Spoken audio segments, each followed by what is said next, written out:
There's always gonna be another mountain. I'm always gonna wanna make it move. There's always gonna be an uphill battle.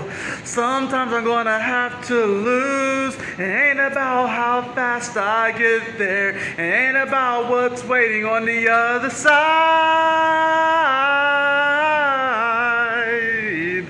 It's the climb. Shout out to Miley, Cyrus for the song of the transit. Welcome, my beautiful brothers and sisters, fellow radiators of love. My name is Jamal Pope, aka J Phoenix. Rising into this moment again, this is going to be your astrology horoscope for this moon in Aries while the sun is in Scorpio. At the time of me making this, the moon will be about halfway through Aries actually, so a little bit late getting this out. I took a rest day. And what's interesting too, the moon coming into the Aries on a Sunday, a rest day, when the moon in Aries is usually a little bit more volatile, a little bit more impulsive, kind of wants to get things going, and it's feeling all the energy and feeling all the fire. And what's interesting about this moon in particular is the fact that it is being disposited, of course, by Mars in its home sign traditionally of Scorpio. Not only that, but Mars is in the third decan of Scorpio. Why is that significant? The third decan is actually ruled by the moon. So there's a bit of some interesting mutual reception. Yeah, the moon doesn't like to be in Scorpio, but if it's going to be in Scorpio, it'd rather be in that third decan, because that's the place that at least it has a little bit of rulership and a little bit of like, okay, I can kind of deal with this energy.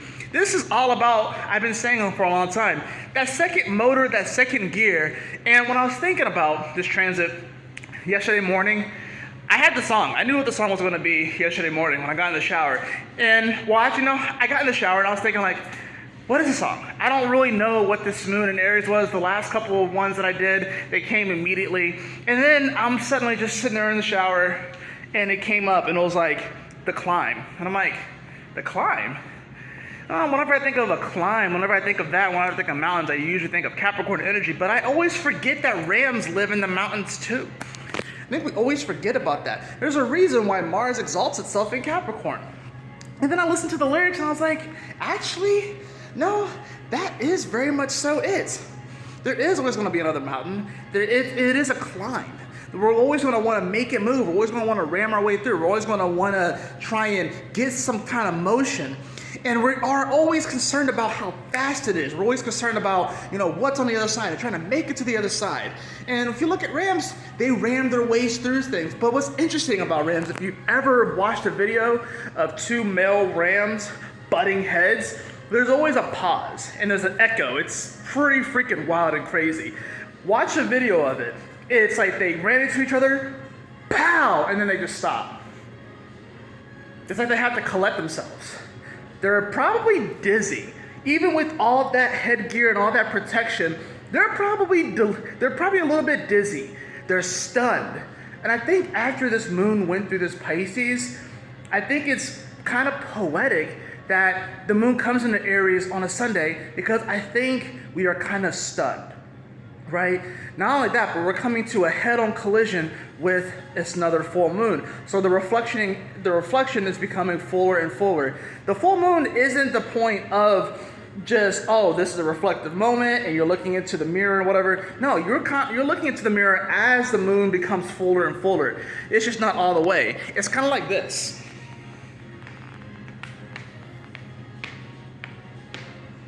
That's kind of what it does. So right now, we're kind of like at this point, because the moon's in Aries, but when the moon goes into Taurus, it'll be like this. So that's the thing we have to think about. I think this moon in Aries is asking us, looking over our actions, kind of feeling things out. We can be a little bit more impulsive. We can wear our heart on our sleeve a little bit more. Like I said, this moon is not making like a ton of aspects. It is going to, of course, square this Jupiter, which we'll see that tomorrow, right? So we'll see that square over to Jupiter. We'll see some quincunxes over to all this Scorpio energy, like these latter degrees of Scorpio. But we're not going to see a ton of stuff that this moon does. And it will conjunct Chiron as well.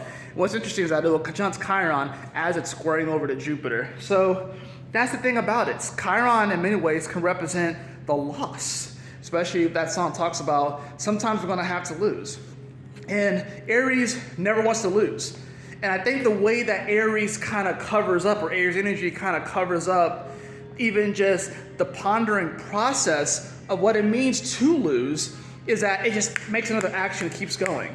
But sometimes we have to allow ourselves time to think, to recuperate from the delirium of butting our head into a particular situation. We have to kind of take that pause moment and be like, you know what? Maybe I need to recalibrate. And that's what rams do. Seriously, watch a video of rams butting. It is one of the wildest things ever. And like I said, they live up in the mountains. When I was out in Colorado, you would see bighorn sheep out there and stuff. And it was wild. It was majestic. I remember there was this one place. This was down in the Garden of the Gods. But there was like this really large cliff. And there was this ram that was just sitting at the top of it. I'll never forget that moment. I was like, dang. Because a lot of the rams, a lot of them were like kind of down at the bottom, but then there was like a couple that were like at the top of this hill, just kind of overlooking the landscape kind of majestically. And I was just like, wow, that's really fucking badass. That's really freaking dope. And I think that's where we are right now. We got to remember, when this moon comes back around and it hits that Saturn in Pisces, it'll be coming forward, which is going to be signaling, it's like, all right, we are moving forward. We are looking ahead to this new world, to this new reality. I think what's happened is that we kind of butted heads with multiple things. We butted heads with this new reality that's coming in when Saturn and Neptune come back into Aries and stay there.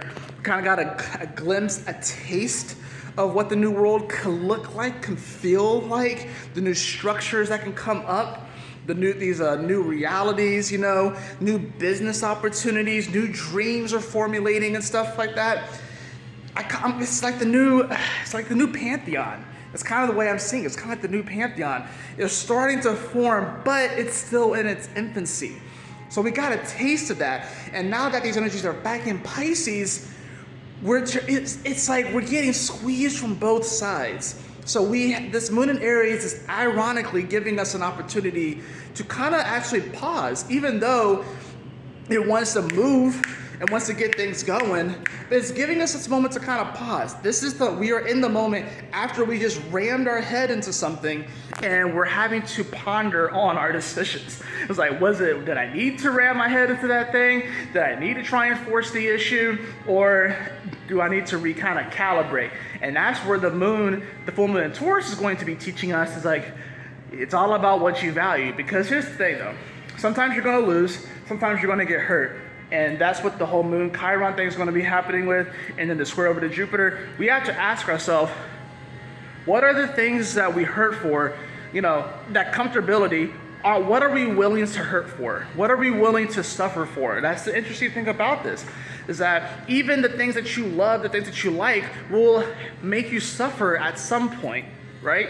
We have to ask ourselves, what is really worth it? Is it worth suffering for that thing? Is it worth the climb? Because when you're climbing a mountain, your legs get tired. That blood circulating, everything kind of gets itchy. You know, you start to breathe a little bit heavier and stuff like that. But you keep going. Oh, maybe you twist your ankle. And you have to take a moment to pause. You can't just climb indefinitely. You pause, but don't stop moving. Keep climbing. Keep going up. Like I said, Mars exalts in Capricorn. So there's a beauty in how the ram just like, despite the fact that it just keeps budding its way forward, it can climb and make its way to the top, just like the goat. And sometimes even better than the goat can do. But we have to have that self-confidence and know our self-worth, but also not get caught up in our own victimhood, the victim mentality, especially with the whole Chiron element in there too. We have to be able to take that power, take those lessons that we learn through Chiron, and turn it into personal power. Because it is a climb. There is always going to be another mountain. Every single mountain that we reach, every single pinnacle that we come up to, we can't stay there forever. But you also can't stay in the valley forever.